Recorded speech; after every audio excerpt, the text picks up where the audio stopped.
Hola amigos de la Biblioteca Los Libros Son de Todos, bienvenidos a un nuevo programa de la biblioteca.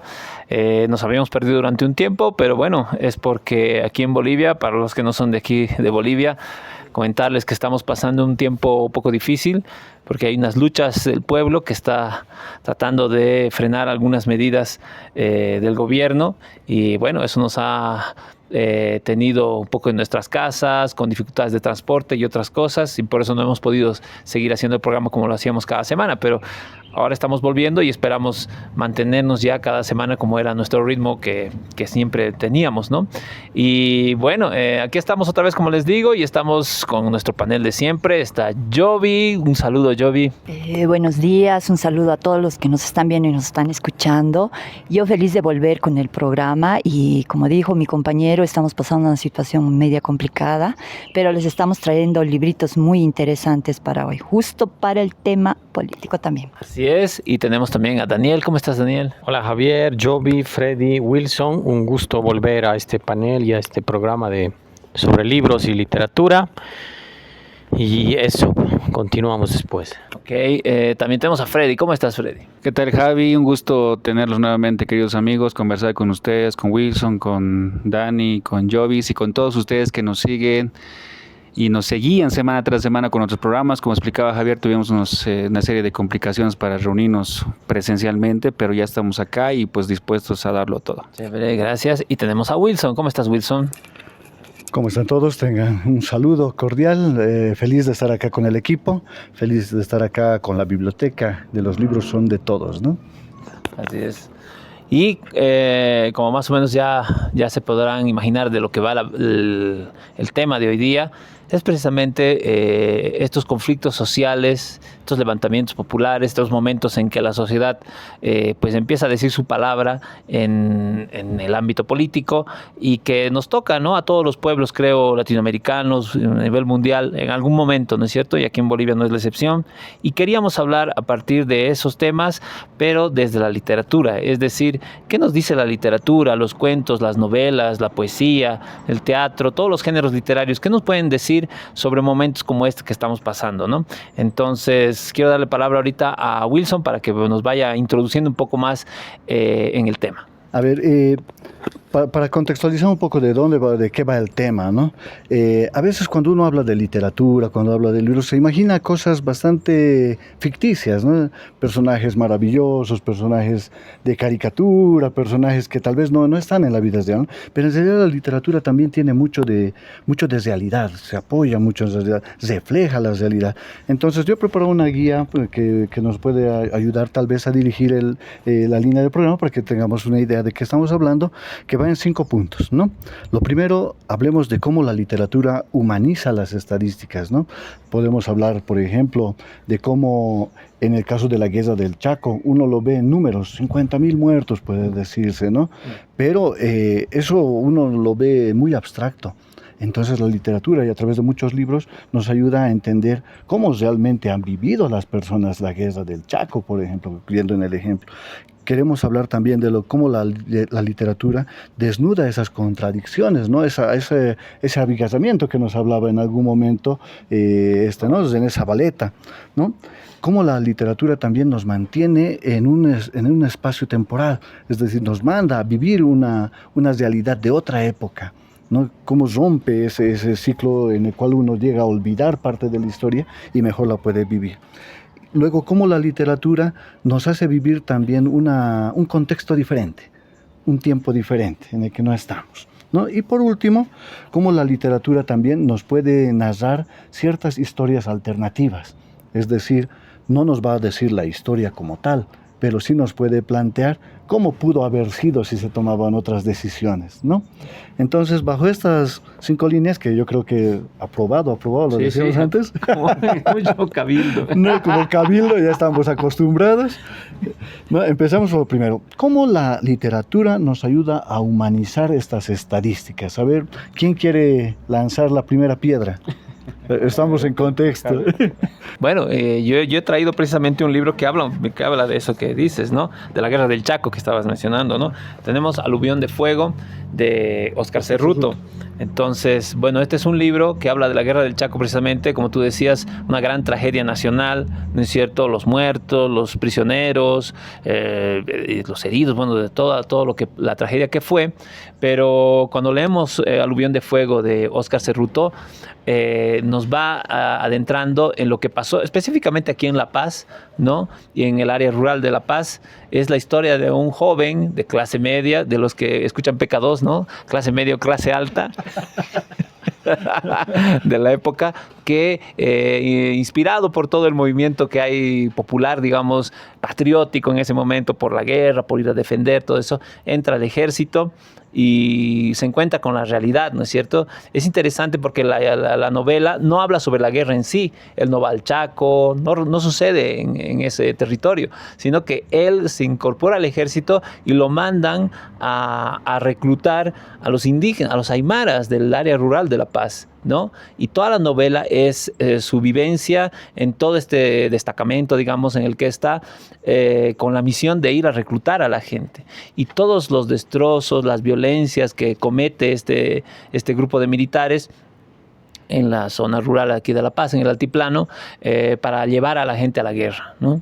Y entonces, eso, por ejemplo, es una visión muy, muy interesante que tenemos de la Guerra del Chaco, que yo creo que se puede asimilar a otras visiones en otros contextos, ¿no? Que han hecho también películas, o me acuerdo ahorita, por ejemplo, Sin Novedad en el Frente, de Erich Maria Remarque, que es el alemán, que habla, es una novela sobre la Primera Guerra Mundial. Ahí sí, evidentemente, sale la guerra en sí mismo, pero tiene mucho que ver con todo el contexto previo a la guerra, ¿no es cierto? Cómo el chico va al cuartel, cómo los educan, ¿no es cierto? Y toda esa situación previa, ¿no?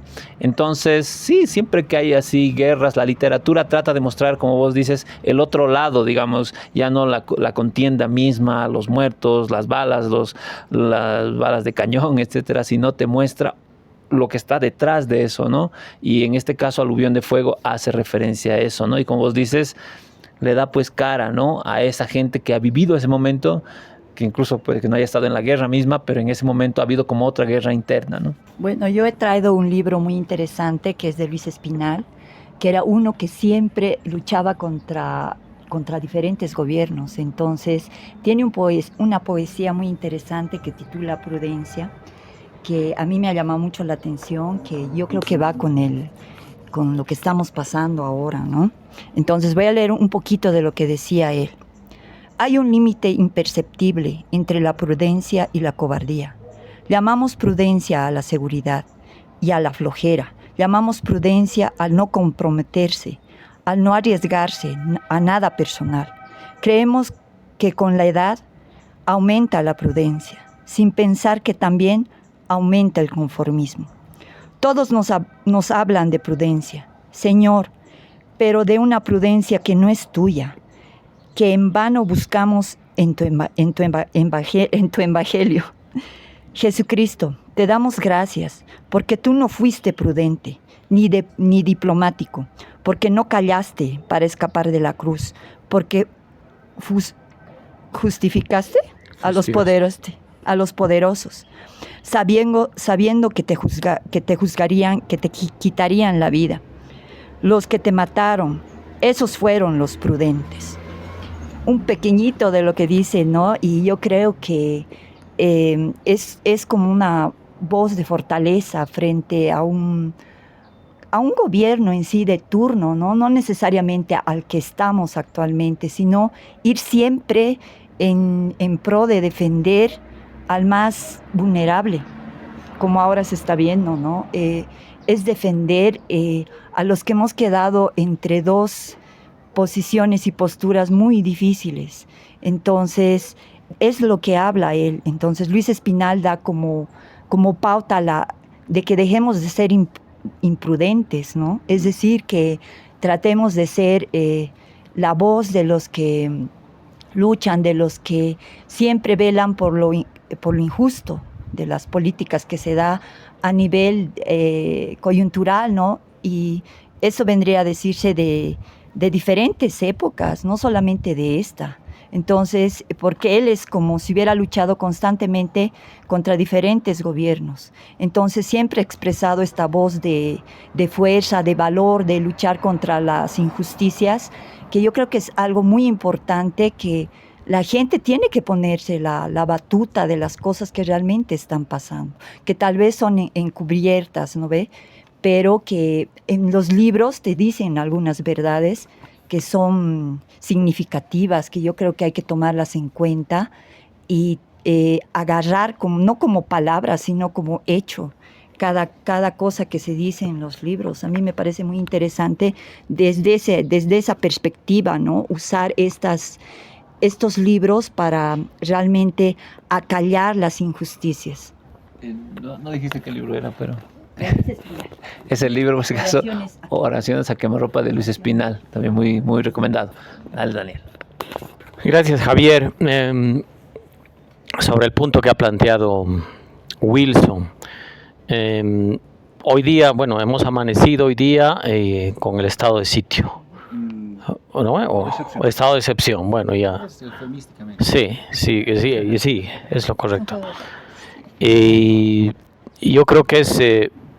como lectores uno se pregunta, ¿no? ¿Qué demonios hago leyendo algo que aparentemente está fuera de la realidad, no tiene los pies sobre la tierra? Mientras tanto hay gente que está en movilización, en movimiento, en protesta, etcétera, ¿no? Entonces, creo que es una manera de encarar la reflexión sobre la actividad literaria, sobre los libros, pero sobre la literatura en sí. Y yo pienso, por ejemplo, a partir de los años 40, 50, en Europa se discutía harto sobre la función de la literatura. Hay un libro donde participa Sartre, no me acuerdo ahorita el título exacto, pero es un compendio de intervenciones de varios intelectuales, entre ellos Sartre, Jean Hippolyte, creo que también un francés, que se preguntan esto: ¿para qué sirve la literatura? Pero cuestionándose el rol del escritor en relación a su realidad. Es decir, si realmente aportas a la transformación social o no escribiendo. Si tú como escritor, digamos, eran escritores alineados a un partido revolucionario, de tendencia revolucionaria, como Sartre, por ejemplo, ¿qué hacías? ¿Qué demonios hacías escribiendo? Entonces, creo que son momentos para volver a cuestionarse esas cosas, para preguntarse esas cosas, por un lado. Por otro lado, por supuesto que la humaniza las estadísticas, por supuesto. ¿Por qué? Porque diría yo que es la imaginación al poder, ¿no? La literatura es la entronización de la imaginación, es la imaginación que humaniza, que repercute que crea una realidad, pero que no es una realidad alejada de la realidad, sino que es una realidad que interpreta, que mira la realidad de otra manera, digámoslo así, pero que no rompe su vínculo con lo que está ocurriendo. Y ese es el ejemplo. Javier ha citado los libros sobre Cerruto, sobre el Chaco, y en Bolivia ha habido toda una generación de escritores, de la generación de escritores de la Guerra del Chaco, ¿no es cierto? ¿Por qué? Porque es una etapa que ha marcado demasiado a la sociedad boliviana, es un momento de quiebre, de inflexión en la sociedad. Entonces eso ha sido determinante para toda esta generación. Entonces, por supuesto que la literatura humaniza las estadísticas, y yo creo que hay que partir de la premisa de que la literatura no es algo que está fuera de la realidad, no es, por más ficción que sea, siempre mantiene un vínculo con la realidad, con lo que está ocurriendo, con lo que está pasando. Dale, sí, a ver, rapidito respecto al punto que mencionaban, yo creo que ya ha comentado Daniel bastante al respecto. Y un poco, digamos, si quieren, concretizando la idea en el tema ¿no? de la que la literatura humaniza la estadística, humaniza en realidad todos los datos fríos, ¿no? de la historia, ¿no? Que generalmente, o que nosotros usualmente nos hemos acostumbrado a revisar, como decía Wilson en su introducción, también Javier en su alocución respecto a ver, por ejemplo, ¿no? Un hito histórico como ha sido la Guerra del Chaco o cualquier otro tipo de hito histórico, digamos, mundial o nacional, siempre se tiende a eso, ¿no? A simplemente mencionar, señalar actos relevantes, señalar lo que ha sucedido, pero lo que hace la literatura en este caso es ahondar, ¿no? En la perspectiva misma del autor, su misma experiencia o a través de sus mismos personajes, ¿no? De qué manera uno, víctima de las circunstancias, asume ese rol dentro del hito histórico, ¿no? Es decir, se tratan de vidas, ¿no? Se tratan de vidas humanas. Por más que nosotros tratemos por un tema didáctico de aprender la historia a tratar de información y datos fríos, la literatura lo que hace es un tanto decirnos que esto realmente son cosas humanas, son cuestiones que tienen que ver con historia, ¿no? Ahora, en el tema en concreto de la política dentro de la literatura, siempre va a estar presente desde el mismo instante en que nosotros como sociedad hemos decidido justamente formar parte de lo que se conocen ahora como los estados modernos, es que estamos implícitamente metidos en este rollo que se denomina la política, ¿no? Entonces, y los debates a partir, yo creo que del 60, del 68, después de la revolución, ¿no? En el tema del Mayo francés y otras cosas y otros acontecimientos, ha habido un momento también en que los escritores latinoamericanos como europeos se encargaban de analizar justamente lo que tú decías, Daniel, ¿no? El papel que tiene el escritor también respecto a su sociedad. Uh-huh. Había una marcada tendencia en los latinoamericanos en querer hacer una literatura social, le denominaban ellos, ¿no? Uh-huh. Que si no aportaba al pensamiento crítico, si no aportaba al cambio que menciona, ¿no? Jovis, la lucha por las injusticias y otras cosas, no debería por qué escribirse, ¿no? Uh-huh.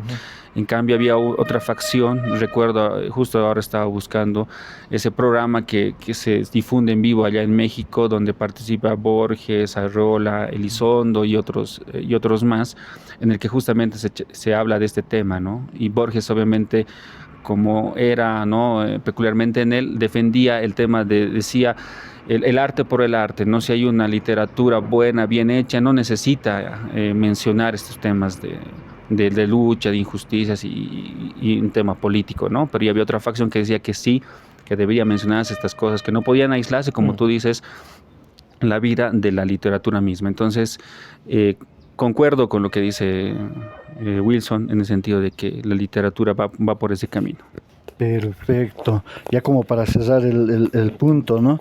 Es importante entender de que la literatura, cuando decimos que humaniza las estadísticas, es porque los libros formales donde aprendemos historia, por ejemplo, son evidentemente, nos dan muchos datos, nos dan muchas anécdotas que han pasado ahí, pero no nos llega a hacer empatizar con los que vivieron en aquel entonces, ¿no?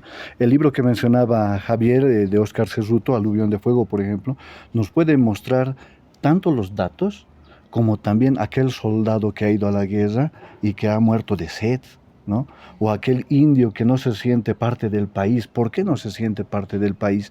Entonces, ¿para qué nos sirve esto? Nos sirve justamente para poder entender cómo funciona nuestra sociedad, cuál es el sentir de las personas. En estos conflictos, por ejemplo, que estamos viviendo en este momento, porque aún siguen activos, ¿no? Podemos ver los números de miles de personas reclamando, bloqueando, también otras miles de personas acá en la ciudad sufriendo porque no les llega comida, ¿no? Entonces la literatura en ese sentido nos puede dar un parámetro bien interesante para entender, para ver la historia a través de los ojos de otra persona, ¿no? Ahí es tan interesante la literatura porque nos va a permitir humanizar esos datos. Ya no son 50,000 soldados, son indios sufriendo, son personas yendo a morir de sed. Ese es el punto, ¿no? Entonces ahí la literatura es un gran espacio para poder entender mejor cómo vivimos y por qué vivimos lo que vivimos, así lo pondremos, ¿no? Segundo punto, pasaremos. La literatura desnuda las contradicciones, ¿no? ¿A qué nos referimos? Generalmente la historia es lo que nos cuentan los ganadores. Es decir, aquel que vence tiene el derecho de escribir la historia con él. Pero la literatura nos puede dar la otra visión, ¿no? No solo la visión de cómo lo vive el ganador, sino también la visión de cómo lo vive el vencido. A ver, ¿cómo lo ven ustedes este punto? Javi. A ver, claro, son perspectivas, visiones, ¿no? Y cada uno tiene, yo creo que los escritores, cada uno como es artista, tiene su perspectiva, pues, ¿no? Incluso el propio Borges, ¿no? Que era tan de derecha que todo, pero yo veo en su escritura mucha política. Por ejemplo, hay un poema uno de sus mejores poemas que él mismo decía, creo que era uno de sus mejores poemas, es uno que habla, el poema Conjetural, me parece que se llama, que habla de un militar argentino que muere en una batalla, en esas batallas de esas guerras civiles que tuvieron los argentinos en el siglo XIX, que creo que era incluso antepasado de él. Su abuelo, por eso. ¿No ve? No, uno que es él mismo, el que va a morir, va contando, ¿no? Va hablando y dice, por fin conozco mi destino latinoamericano, ¿no?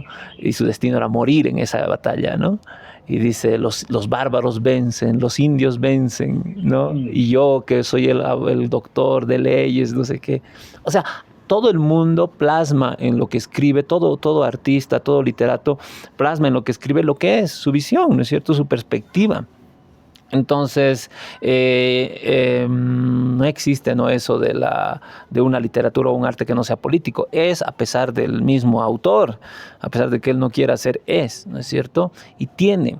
Y, por ejemplo, si esa poesía ha quedado y todos nos acordamos, es que también en ese punto yo creo que el arte logra eso, ¿no? Porque desde un punto de vista político tendría que haber bandos, ¿no? ¿Tú de qué lado estás? ¿Tú eres de los bloqueadores o eres de los otros, ¿no?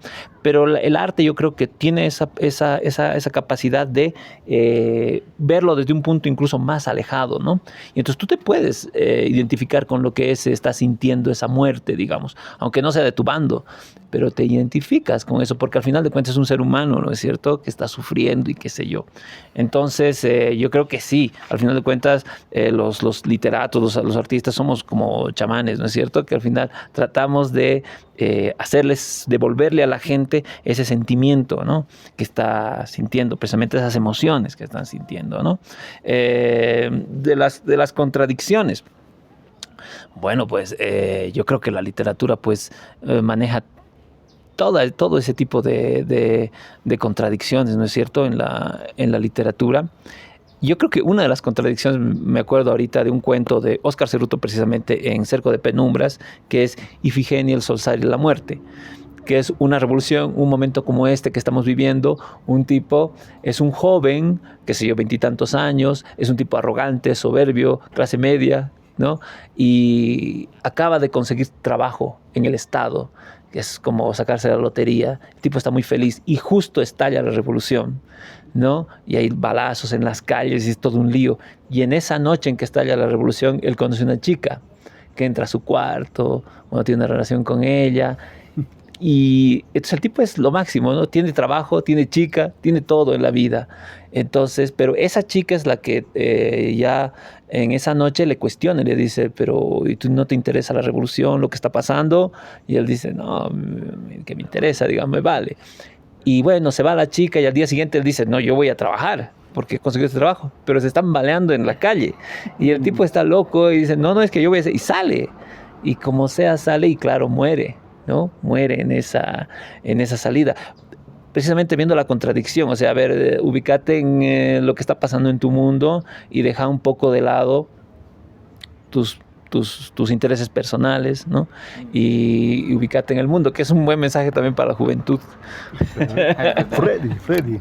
Sí, a ver, dos cositas, a ver, claro, respecto a lo que tú decías y lo que decía Javier.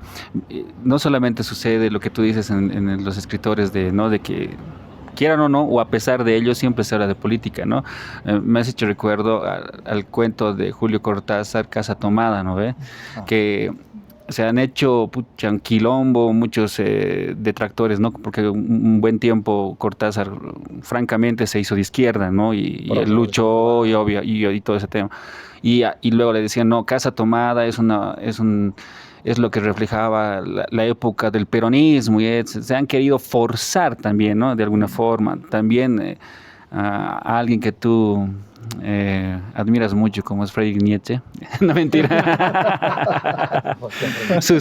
Sucedía también lo propio en el tema del régimen nazi, ¿no? O sea, es que han tomado ciertas cosas de él para ponerse a su favor, ¿no? Y eso tiene toda una historia también muy interesante, como su hermana no daba por sí de que lo que ha dicho Nietzsche era lo que repetía el Partido Nacional Socialista Alemán, etcétera, ¿no? Entonces, ¿cómo no? Igual se puede utilizar para fines políticos, ¿no? Una escritura que quizás tiene otros fines más filosóficos y otra cosa, ¿no?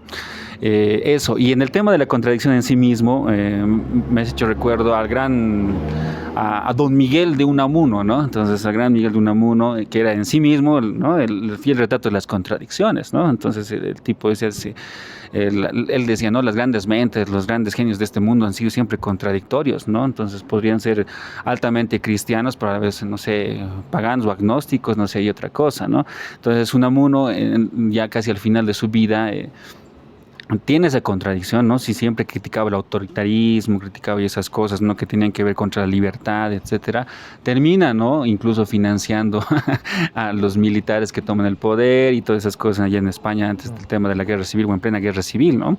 Entonces, yo comparto con Unamuno lo que él dice, en realidad no solamente las grandes mentes ni las genialidades, el ser humano mismo es contradictorio en sí mismo, ¿no? Entonces tiene esas cosas de que yo creo que hay una semillita, no sé, o tenemos algo nosotros de tratar un poco, como tú dices, que el individuo, el individuo sobresalga ante la sociedad.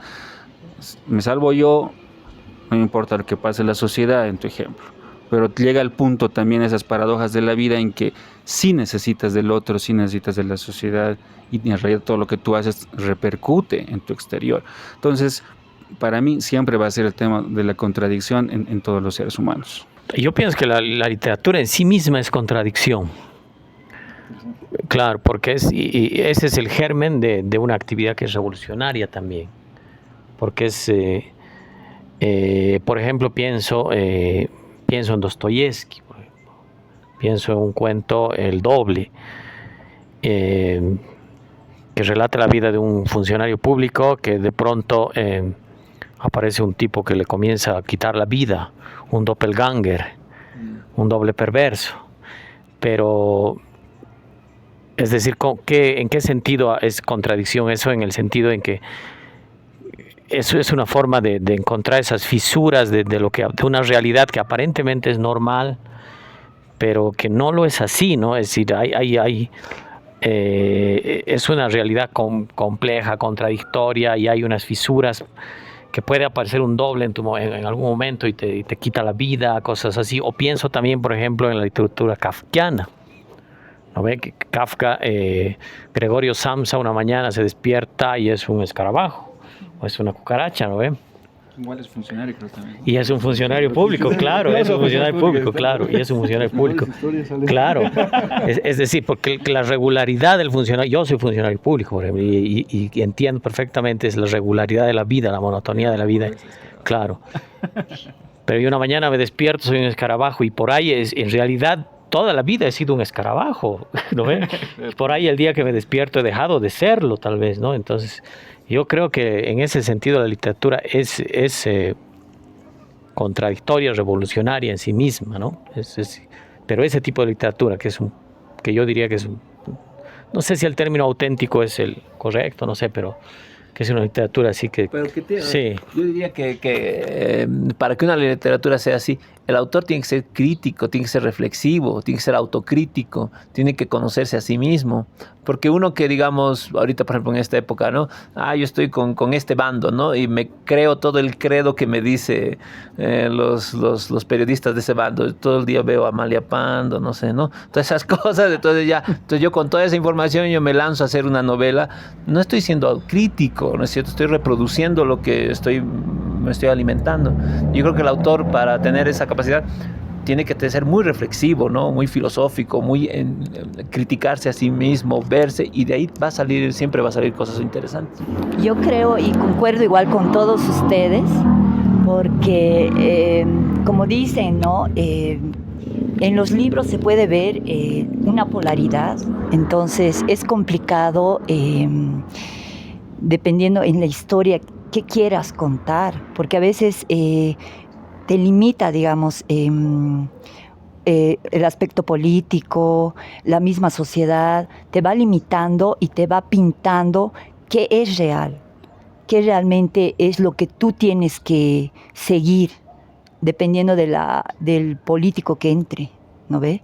Entonces yo creo que nosotros tenemos que tener la capacidad, como dice Luis Espinal, ¿no?, de buscar realmente la justicia, pero no solamente para un bando, sino para la comunidad en su totalidad, porque la que es más afectada es la comunidad. En todas los aspectos políticos que se puede ver, siempre han sido afectadas las comunidades. Y es como si desde el colegio partieran en granes para que realmente tú sirvas a un político. Entonces es muy complicado ir rompiendo esquemas, ¿no?, en ese sentido, pero hay luchas que sí, como han mostrado ustedes, ¿no?, en diferente literatura, que sí se puede ir cambiando de a poco. Yo creo que la gente también va ganando conciencia y va buscando el bienestar de la comunidad en sí, porque yo creo que lo más importante sería buscar la comunidad de todos, no solamente de un bando o del otro. Y eso es lo que yo creo que nos falta, ¿no?, empatizar con el otro, con uno, con el otro, porque en estos tiempos sí, a lo largo de la historia, siempre hay un perdedor o siempre hay un ganador. Y eso es muy triste, porque como comunidad deberíamos buscar el bienestar de toda la sociedad. Y eso es complicado, sí, pero yo creo que sí se podría lograr sin estrategias políticas. Yo creo que sí se podría. Interesantes los puntos. A ver, para mí hay que entender bien lo que es la contradicción, ¿no? Es decir, estamos hablando de dos fuerzas que ejercen su poder, que chocan porque uno quiere imponerse al otro, ¿verdad? Entonces, ¿en qué nos ayuda la literatura en este punto? Justamente es en poder entender la posición de cada una de estas fuerzas que se encuentran en contradicción, ¿no? Yo rescato y lo voy recomendando una y otra vez a Jesús Lara, ¿no? No sé quechua, así que si me equivoco, me avisan en los comentarios. Yaguarninchi, Yayilpacha y Sinchicay son sus 3 libros en una trilogía, por ejemplo, que nos habla del tiempo de la reforma agraria, ¿no? Cómo los campesinos se estaban defendiendo para no perder sus tierras, para recuperar sus tierras, para que la tierra sea suya, así en su nuevo momento, ¿no? Entonces, lógicamente, había otra fuerza que estaba buscando otra cosa de esas tierras. Entonces, entran en contradicción. ¿Dónde entra ahí la literatura? Porque lo que hace esta trilogía no es que haya sido unos relatos reales, no es real, es ficción, pero se basa en lo que ha pasado en ese tiempo. Entonces, lo que hace esta trilogía es mostrarnos cómo algunos se intentaban aprovechar, o una de las fuerzas en contradicción, y cómo la otra se organiza para poderse defender, ¿no? Y cómo incluso los de su propia clase, los sindicatos y demás, se intentaban también aprovechar, es decir, eran distintas fuerzas, ¿no? Pero no nos lo cuenta así como los libros de historia, sino a través del relato de cómo un campesino lo había vivido eso, y cómo al final va a luchar hasta dar la vida, ¿no? Entonces nos lo pone nuevamente en los ojos de aquel que ha vivido esa situación, ¿no? He sacado un TikTok al respecto en algún momento, donde decía, ¿qué es lo que ha sentido un campesino cuando ha pasado la reforma del 52, ¿no? Entonces ahí la literatura te ayuda mucho a entender. Ahora, en la actualidad, nos podemos poner tal vez en los ojos de aquellas personas que han salido de Pando a marchar. Tenían seguro su propia visión. Para muchos no estaría correcto, para muchos tal vez sí estaría correcto, pero ¿cómo podrías entender mejor lo que piensan? La literatura te puede dar un parámetro muy interesante para poder entender, ¿no? Vamos, pasemos al siguiente punto. A ver, la literatura rompe el ciclo del olvido. ¿A qué nos referimos? Es decir, eso es del pasado. Generalmente las historias siempre están en el pasado, ¿no? Son muy pocas las que en Bolivia generamos con visión futura. Pero el tema es cómo la memoria llega a ser un punto bien interesante de resistencia, ¿no? De preservar el conocimiento, de preservar ciertas costumbres. De hecho, hay muchas. Ahí veremos. ¿Quién quiere decir lo primero acá? Vale. Javi está viendo. Respetemos el orden. Dale, Javi. A ver, en cuanto a eso es indirecto, ¿no? Eso es bien político. Sí. Respetemos el orden. Como memoria, dices, ¿no? Evidentemente, ¿no? La literatura ayuda a eso, ¿no? A preservar la memoria. Hay que también reflexionar, yo diría, sobre el tema de la memoria, ¿no? Porque la memoria es frágil también. Esto en historia siempre se habla mucho, ¿no? Claro, cuando tú le vas a preguntar a una persona de 90 años, digamos, que ha vivido la guerra del Chaco, que te cuente, él te va a contar lo que se acuerda. Pero ese recuerdo también hay que entender que está pues, ya pervertido por un montón de otras cosas, porque él ha vivido eso cuando tenía 20 años. Entonces, un montón de otras cosas se entran en su cerebro, otros recuerdos, y eso va cambiando. Entonces, lo que te acuerdas, tal vez no es lo que pasó. Incluso nosotros mismos, ¿no? Tú te acuerdas cuando tenías 6 años, digamos, te acuerdas de ciertas cosas, pero no estás seguro si te acuerdas realmente de eso, o te acuerdas de una foto, o te acuerdas de lo que te contaron. Tu mamá, tu papá te contó no sé qué y te acuerdas de eso, pero tú realmente, ¿qué recuerdos puedes tener? Entonces la memoria es una cosa bien, bien interesante que tenemos los seres humanos, ¿no? No es tan blanco y negro, ¿no? Pero esto no quiere decir que no sea valiosa. Claro que es valiosa porque eso es precisamente gran parte de nuestra identidad, ¿no? Nuestros recuerdos son gran parte de nuestra identidad, sea como sea que se hayan formado, pero es lo que nos hacen ser nuestra identidad, ¿no es cierto? Entonces, claro, en la literatura hay muchos esfuerzos de recuperar el pasado, de volver a traer esas historias, ¿no es cierto? Creo que sí, ¿no? Creo que hay literatura que se hace sobre lo contemporáneo, pero hay mucha literatura que trata de recuperar cosas de época, digamos, ¿no? Y que trata de traer a la memoria eso, ¿no? Y bueno, luego están obviamente las historias. Y en este caso también habría que hablar de los diarios, porque creo que un diario es precisamente eso, ¿no? Tratar de que la memoria no se vaya, ¿no? Cada día anotar algo, ¿no? Para que la memoria quede ahí, ¿no? Y de esos casos Bolivia creo que tiene sus buenos diarios, ¿no? Tenemos desde el primero, tal vez podríamos llamar, es el diario del Tambor Vargas, digamos, ¿no? Ese diario que es de la Guerra de la Independencia, ¿no? Y que, pucha, es tan genial, ¿no? Porque es una lección de historia sobre lo que fueron esos primeros años del siglo XIX en la liberación del dominio español, no solo aquí en Bolivia, en toda Latinoamérica, ¿no? Es un documento único que tenemos, que es el diario del Tambor Vargas, ¿no? Pero tenemos otros diarios, hay bastantes diarios que se han escrito, ¿no? Me parece que Germán Busch tenía un diario de la Guerra del Chaco, y así, ¿no? Hay bastantes y obras de memoria, por ejemplo, si me permiten hablar de Domitila Chungara, de Moema Bieser, que recopila las memorias precisamente de Domitila Chungara de toda su vida de luchas. Y bueno, el diario del Che Guevara también, aunque no es exactamente boliviano en el sentido que no era boliviano, pero es parte también de la historia de Bolivia, ese diario. Muy conocido, ¿no? Tenemos muchas obras de ese estilo, ¿no? De diarios, y ahí están pues las memorias, ¿no? Respetamos el orden establecido. Sí, me ha hecho recuerdo algunas cosas. Hay una frase de Valle Inclán, por ejemplo, donde dice, ¿no? Las cosas no son como son, sino como las recordamos, ¿no? La literatura es eso, y a lo que estamos refiriéndonos en esta tertulia, me recordé lo que tú dices. O sea, hay cosas que el ser humano en sí mismo, por su mismo carácter frágil, ¿no? Mortal, ¿no? Siempre tiene esa tendencia a que las cosas perduren, ¿no?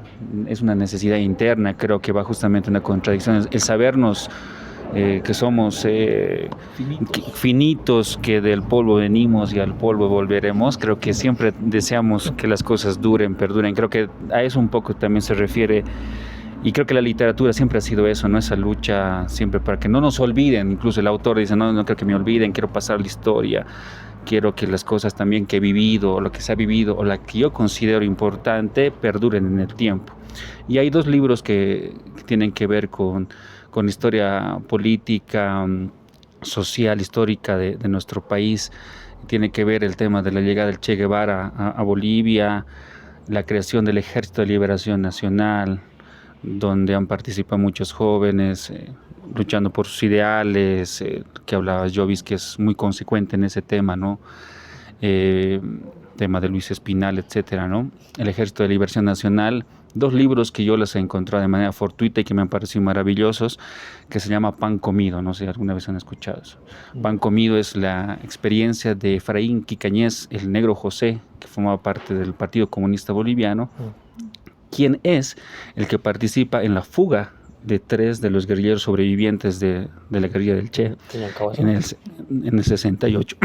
Él participa y el libro viene, y el nombre del libro viene justamente de esa frase que él dice cuando se reúnen los del Partido Comunista y dice: ¿cómo los vamos a sacar esos 3 camaradas acá sanos y salvos? Tenemos que lograr que se escapen antes de que pase algo. Y él dice: no pasa nada, es pan comido. Dice: nosotros vamos a ayudar, vamos a salir por Oruro, vamos a salir por este lado. Y de ahí nace, ¿no? Y es una aventura interesante, yo les recomiendo si lo pueden encontrar. Yo la encontré justamente en estos libros de la biblioteca del Ministerio de Trabajo, estaba ahí recopilado y muestra esto. Él decía, ¿por qué he escrito este libro? ¿Por qué he hecho eso? Porque no tiene que quedar en el olvido. ¿No? Estas cosas tienen... Yo sé que ha causado políticamente un revuelo, porque ha sido conocido inclusive internacionalmente esta escapatoria de los guerrilleros, sí, que han llegado hasta Chile, se han ido por la isla de Pascua, han llegado a Francia, han dado una vuelta, se han ido por Rusia y luego al final terminan en Cuba. O sea, es una hazaña, ¿no?, histórica, que algunas cosas, como digo, no deben quedar ahí, como dice él, en el olvido. Y en la misma línea me ha hecho recuerdo, Jesús Lara habla sobre Inti Peredo, guerrillero, así se llama el libro, ¿no? Guerrillero de Inti Peredo. Tú lo tienes en la biblioteca, justo lo he leído en la biblioteca. Los libros son de todos, sí, ahí he leído el libro. Y y creo que es, ¿no?, familiar, es su yerno, es Inti Peredo de Jesús Lara. Muestra cómo ha sido el asunto también de cómo lo han perseguido y todo lo que ha sucedido, y nos muestra otra faceta de la historia boliviana.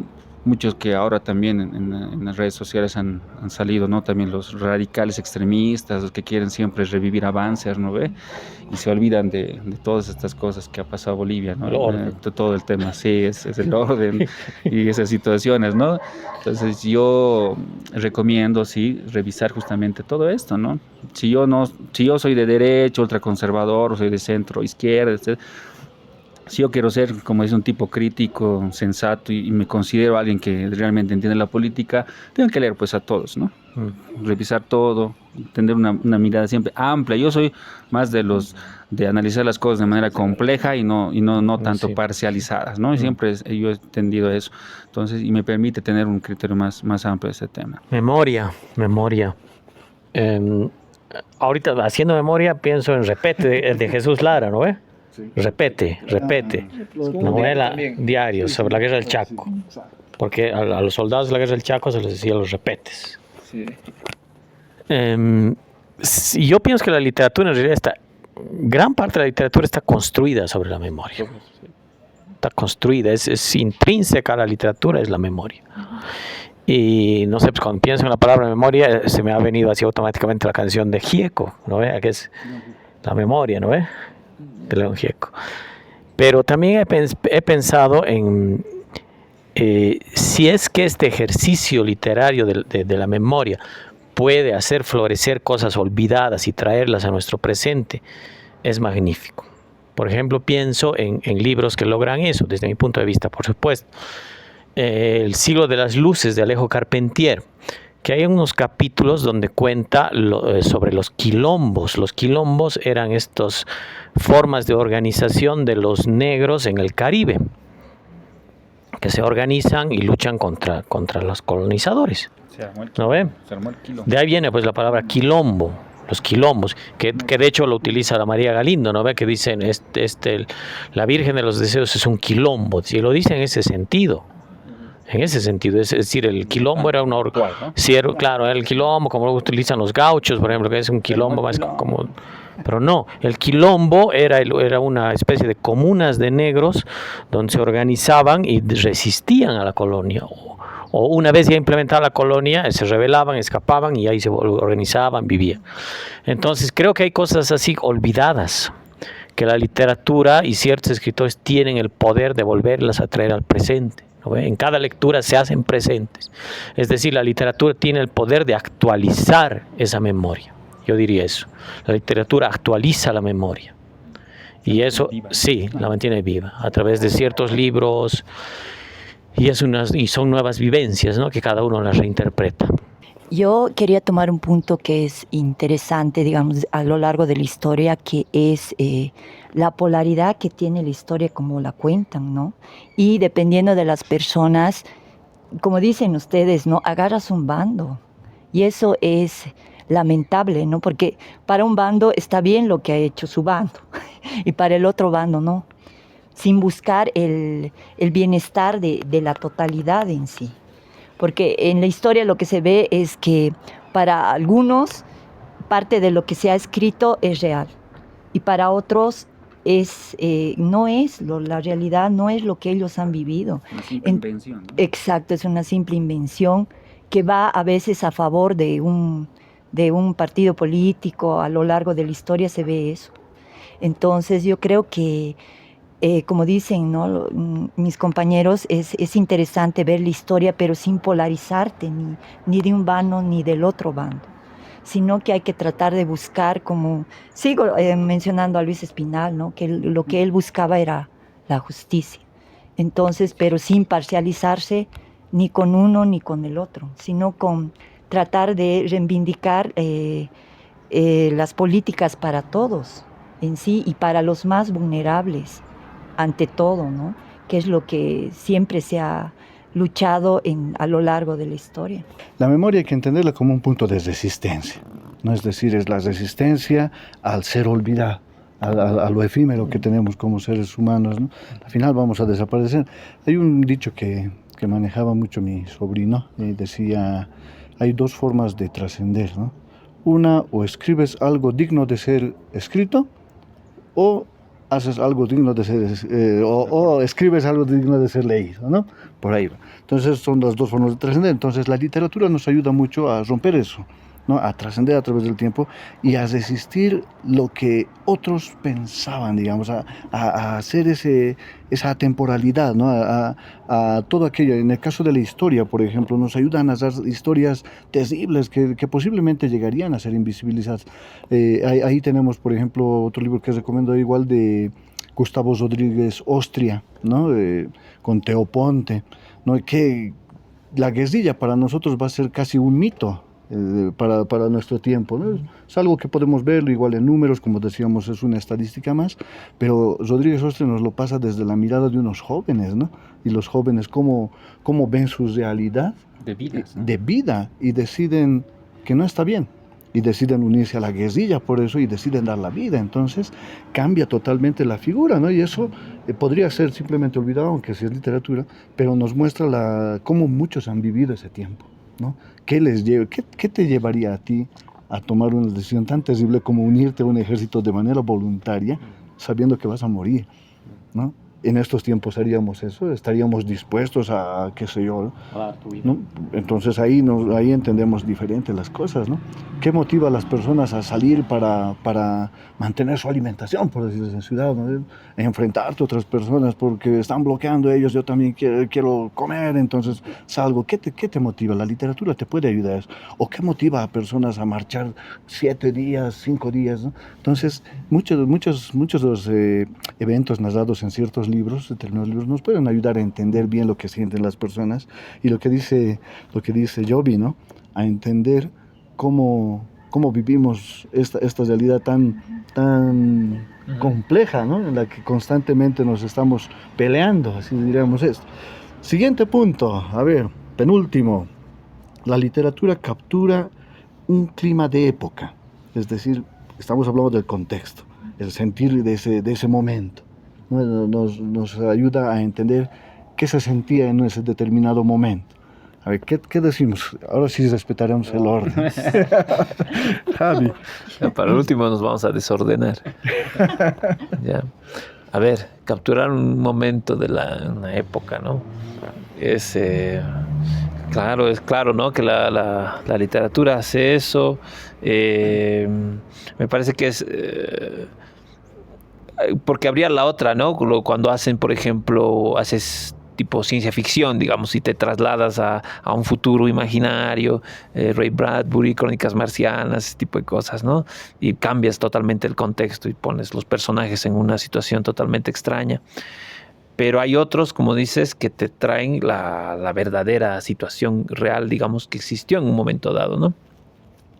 Pero yo creo que esa situación real se construye a partir de, qué sé yo, las formas sociales de la época, las formas económicas, de qué se vivía, de qué se trabajaba, el ámbito geográfico, etcétera, pero se construye, creo, mucho a partir del pensamiento de la gente, porque las formas de pensar cambian de época en época.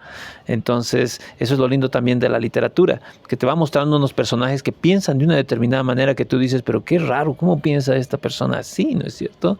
¿Cómo vive de esa forma? ¿No es cierto?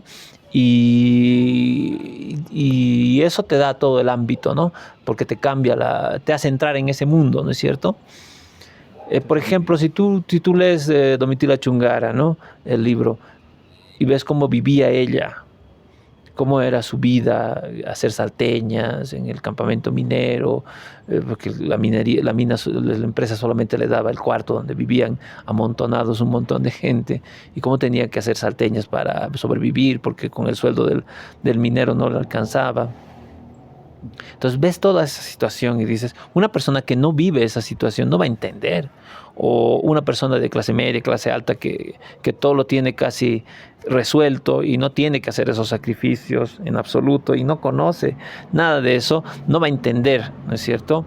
Entonces ahí está la literatura, aunque tú no lo hayas vivido, tú no lo hayas sentido porque vives en la ciudad, porque tienes otra vida, o estás en otra clase social, pero si lees esas obras vas a entender, vas a sentir eso, ¿no? Vas a sentir lo que te decía. Y el otro libro que le gusta a la Jovi, autor que le gusta a la Jovi, el Vizcarra, ¿no ven?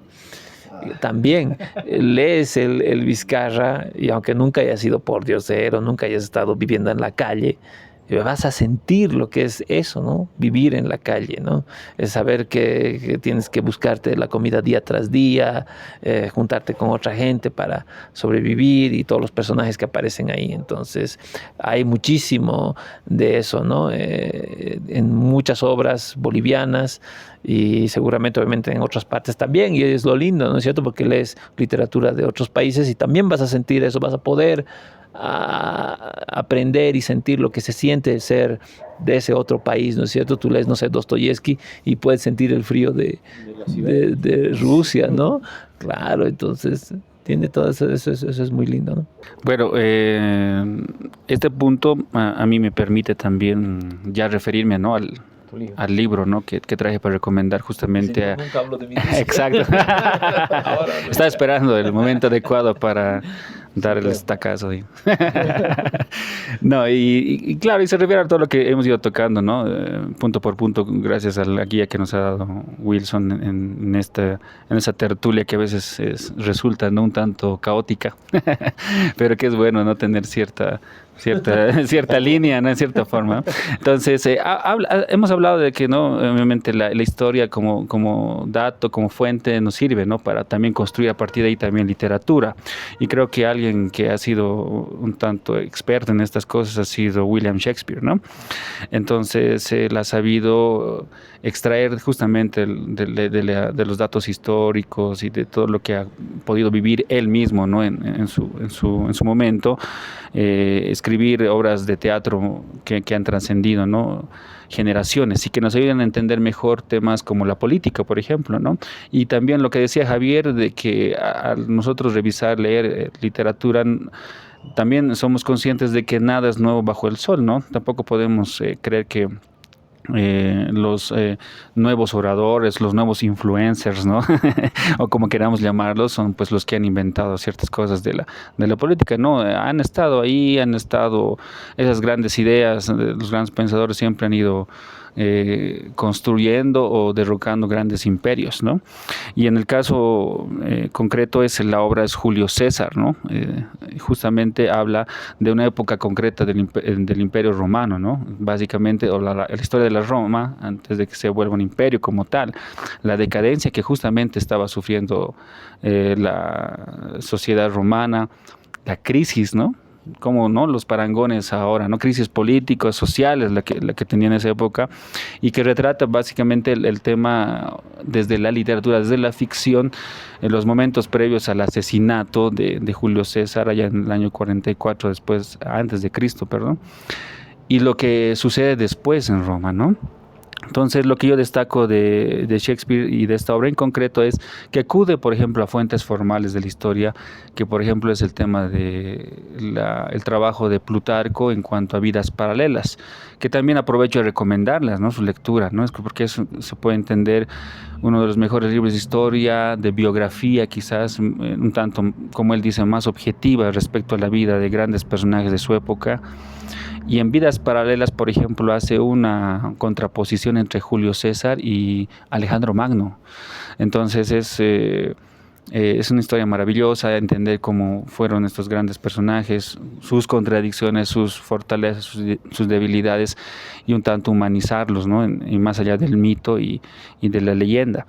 En esta obra también vemos lo que es, por ejemplo, lo que yo llamo las herramientas de la política, por ejemplo, el tema de la oratoria, ¿no? El tema de la persuasión, el tema de la negociación, del discurso, cómo los senadores que forman parte de esta confabulación en contra del César para asesinarlo, ¿no? Porque eso es lo que sucede al final, y cómo ellos reflexionan sobre su vida misma, sobre el individuo y lo que significaría el bien común de Roma, ¿no? La supervivencia de Roma, de los ideales por los cuales han luchado los romanos, el honor, ¿no? El tema de la democracia, etcétera, ¿no? Y cosas interesantes, por ejemplo, estaba un poco releyendo este tema, el hecho de que Julio César en su momento se haya declarado dictador, era legal, ¿no? En aquella época en Roma, me va a entender mejor, ¿no?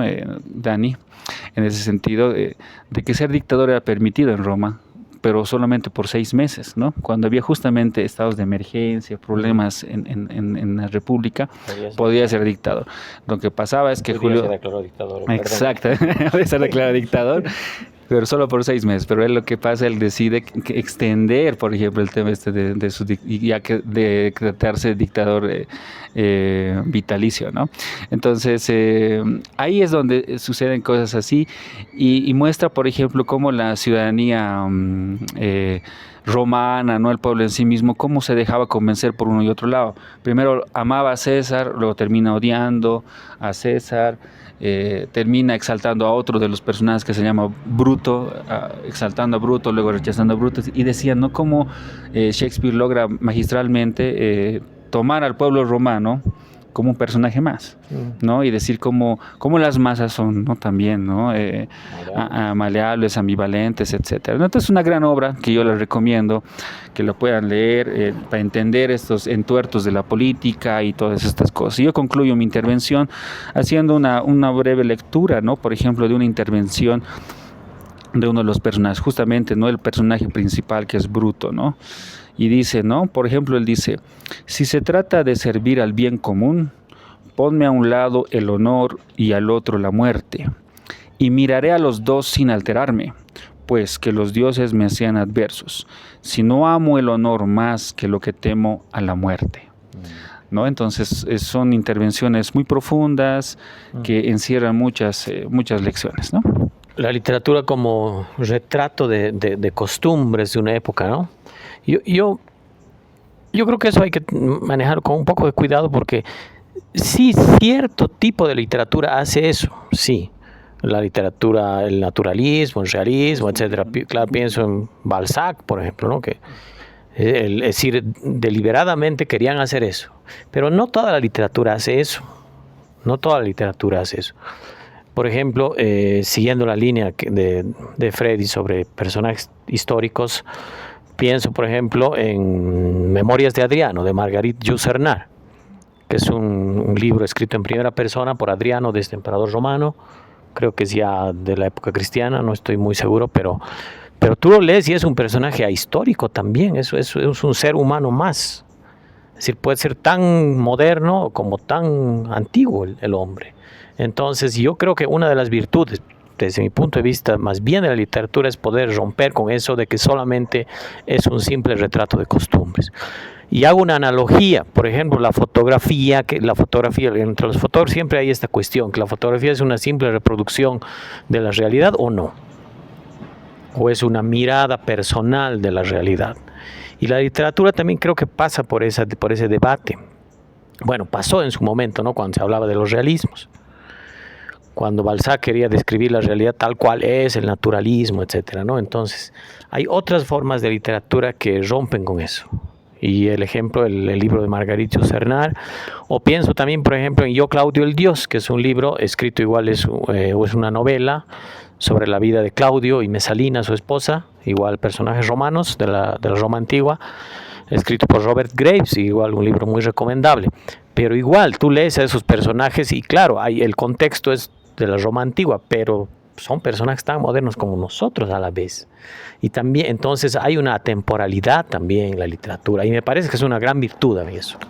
Bueno, como han dicho mis compañeros, cada punto es muy interesante, pero yo considero que el libro como tal, de acuerdo a tu historia, te hace sentir.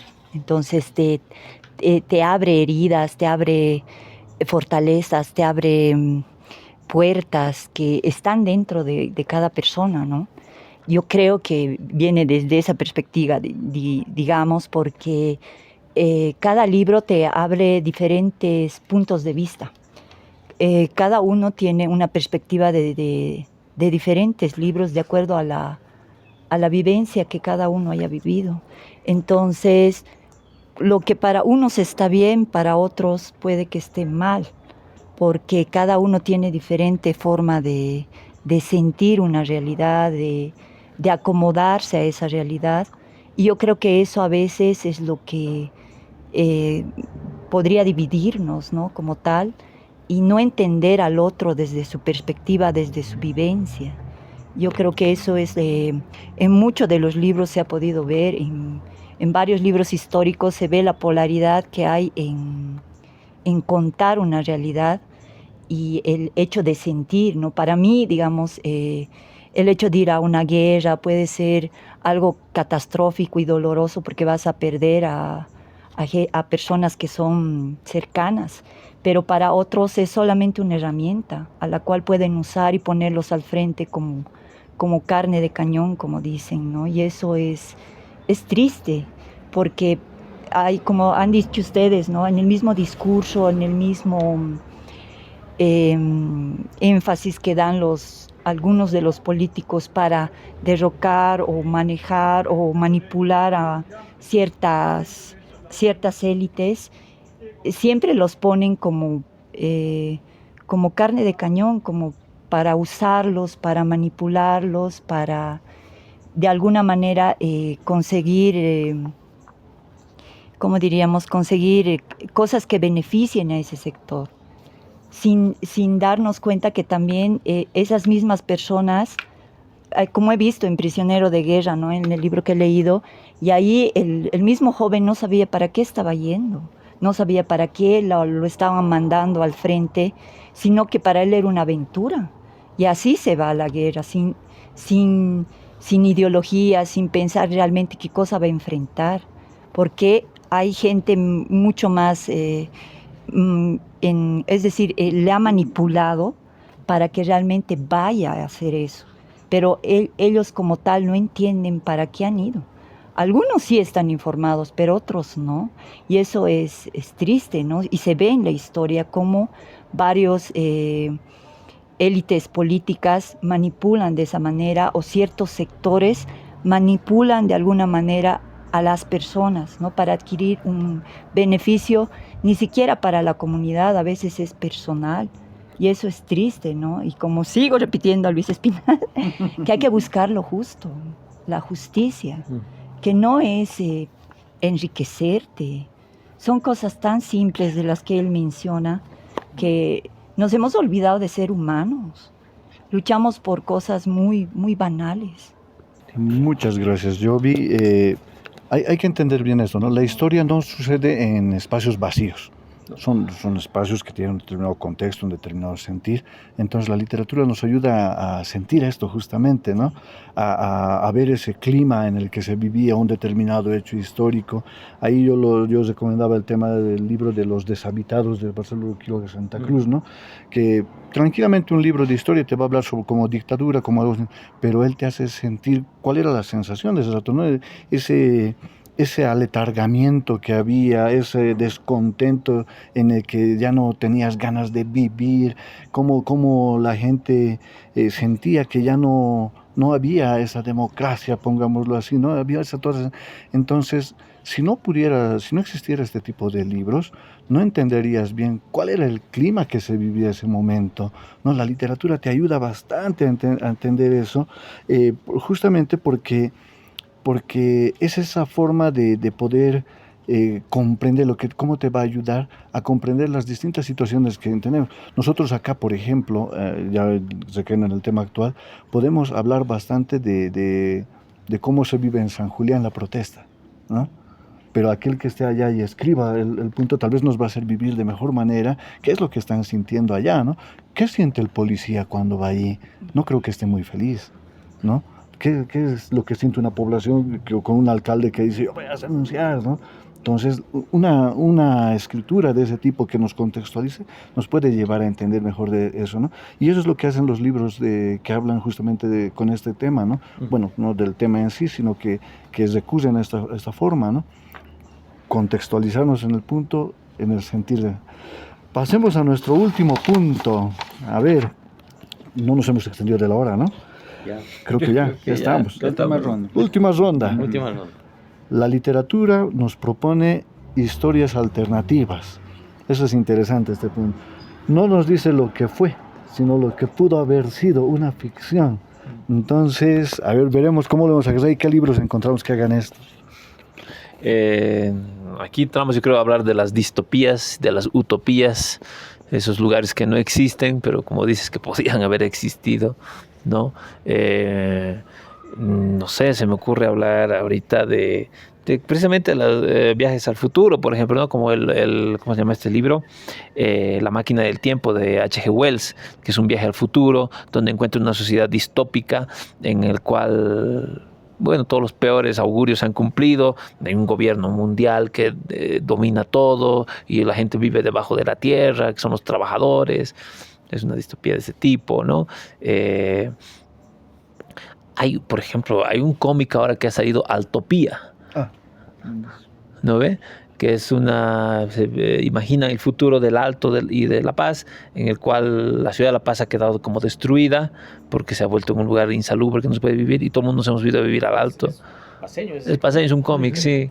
Me acuerdo, Joaquín es el dibujante y el escritor, el guionista, no me acuerdo.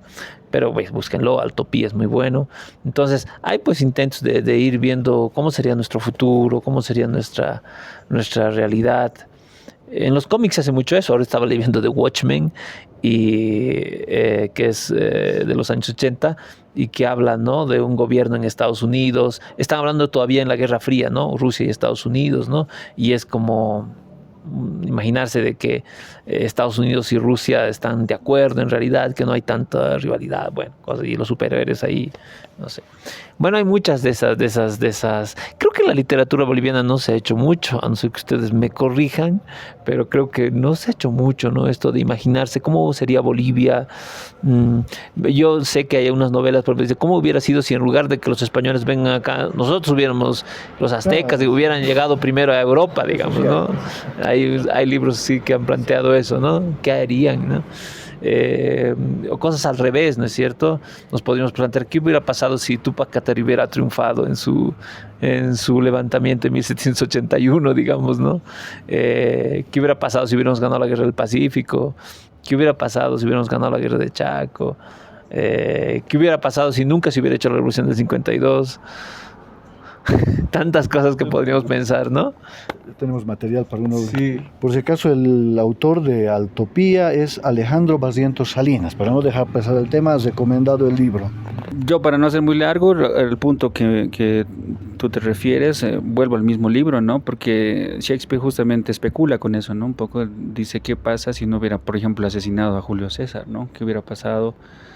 Y entre los deseos, por ejemplo, el objetivo de como decían ellos, salvar la República, que nuevamente los senadores vuelvan a gobernar Roma y se vuelva a hacer nuevamente, no el poderío romano, al final resulta siendo todo lo contrario, ¿no? Porque en realidad ahí sí ya se crea un imperio, en realidad, el imperio romano como tal.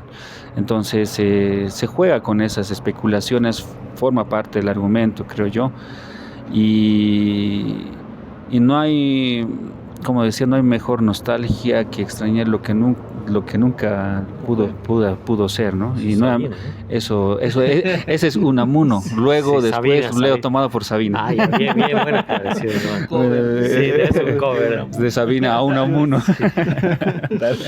Excelente. Yo, es decir, la realidad, la literatura como creadora de realidad alternativa, ¿cómo era el punto? Como creadores de historias alternativas. Lo que pudo ser o lo que pudo fue, ser. lo que no fue o lo que no fue. Claro, en realidad es igual que con la memoria, ¿no? La literatura es el poder de la imaginación y sí, ¿no?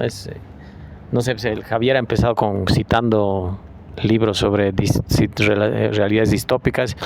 Yo recomiendo a Úrsula K. Le Guin, Úrsula K. Le Guin, que es una escritora de ciencia ficción, de novelas, que tiene unas novelas muy lindas sobre la humanidad, que se va a vivir a otros países, sociedades anarquistas en otros países. Asimov también, sí. Pero yo mi intervención en realidad quiero terminar leyendo un poema de este gran poeta Dylan Thomas, poeta inglés. ¿Por qué este poema? Porque es un poema que, bueno, lo van a entender, es un impulso, es fuerza. Miren, no entres dócilmente en esa noche quieta. La vejez debería delirar y arder cuando se cierre el día. Rabia contra la agonía de la luz. Aunque los sabios al morir entiendan que la tiniebla es justa, porque sus palabras no ensartaron relámpagos, no entran dócilmente en esa noche quieta. Los buenos, que tras la última inquietud lloran por ese brillo, con que sus actos frágiles pudieron danzar en una bahía verde, rabian contra la agonía de la luz. Los locos que atraparon y cantaron al sol en su carrera y aprenden ya muy tarde que llenaron de pena su camino, no entran dócilmente en esa noche quieta. Los solemnes cercanos a la muerte, que ven con mirada deslumbrante cuánto los ojos ciegos pudieron alegrarse y arder como meteoros, rabian contra la agonía de la luz. Y tú, mi Padre, allí en tu triste apogeo, maldice, bendice que yo ahora imploro con la vehemencia de tus lágrimas. No entres dócilmente en esa noche quieta, rabia contra la agonía de la luz. Por si acaso, este poema lo recitan. ¿Han visto la película Interestelar? Sí. La película hollywoodense, ¿no ve? Y ahí lo recitan, pues, ¿no ve? Van a volver a ver y se van a acordar de esto. Acordar del sí. Ya, yo creo que es un punto interesante, ¿no? Yo creo que hay varios libros que te dan pautas de que se puede ver diferentes realidades, ¿no? Y que es también como parte de una propuesta a lo que podría pasar. Entonces, es un punto que te hace pensar, ¿no? ¿Qué pasaría si hubieran cambiado los gobiernos, si realmente no hubiera?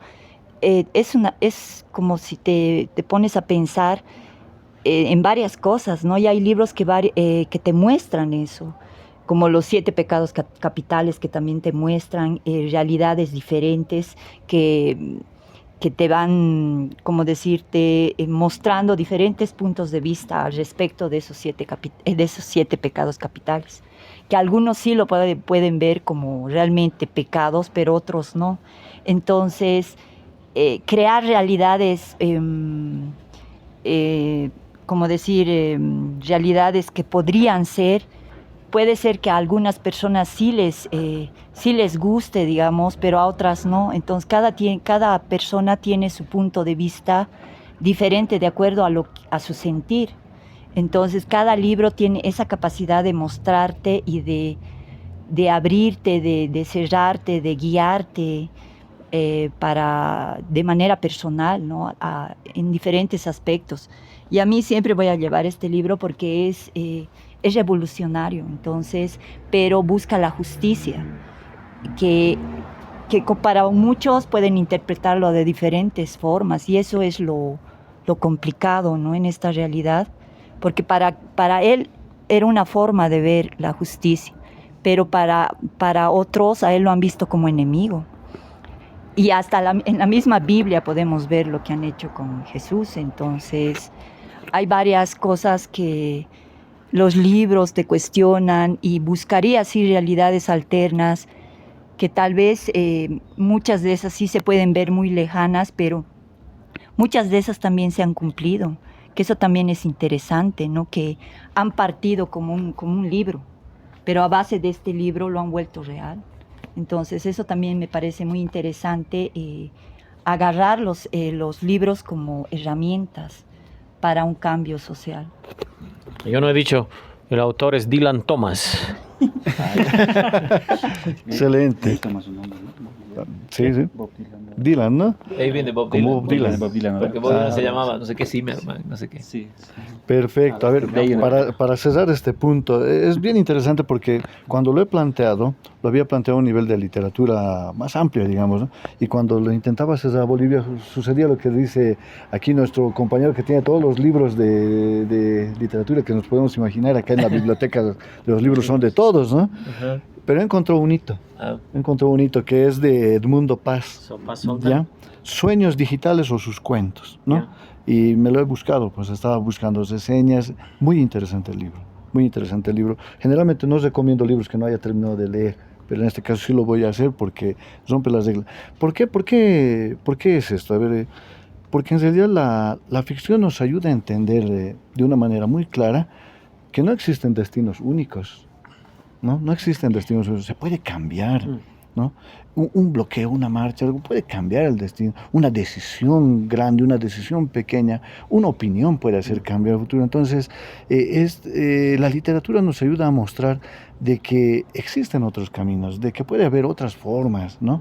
Sí, habíamos decidido ponerlo en un tema un poco más coyuntural, ¿no? Y nos damos cuenta de que a veces la literatura, que parece que no tuviera ninguna relación, en realidad sí tiene una relación muy estrecha, ¿no?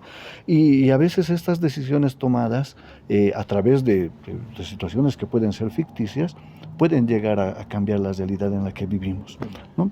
Entonces, con esto creo que hemos cubierto todos los puntos planteados para hoy. Si nos extendemos un poco más, habíamos dicho que vamos a hacer un programa un poco más ampuloso, porque justamente los temas a veces se nos quedan cortos, ¿no?